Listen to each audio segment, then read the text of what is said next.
ওরে ওরে কুটনি ছাগল, দিনই তো আমার নামে বদনাম করে। তবে যতই তুই আমার নামে কটু কথা বলিস না কেন, আমি কিন্তু এ বনের রাজা হয়েই ছাড়বো, এই আমি বলে দিলাম। এসব কথা বলে মিচকে শিয়াল সেখান থেকে চলে যায় আর একটি নদীর ধারে গিয়ে ঘুমিয়ে পড়ে। এদিকে কিংকং সিংহ রাজাকে মিচকের ব্যাপারে সব কথা খুলে বলে। সব শুনে সিংহ রাজা ভীষণ রেগে যায়। কি, এই মিচকের এত বড় সাহস? ও আমার নিয়ম কানুন অমান্য করে? এই, কে কোথায় আছিস? এখনই গিয়ে মিচকে আমার সামনে হাজির কর। এই অন্যায় কাজ করার জন্য আমি ওকে কঠিন শাস্তি দিব। সিংহ রাজার কথা মতো প্রজাপতি মিচকে শিয়ালকে খুঁজতে বের হয়।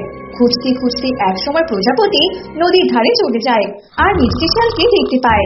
মিচকে শিয়াল সেখানে আরাম করে ঘুমাচ্ছে। হায় রে ঘুম, কি আরাম করে ঘুমাচ্ছে।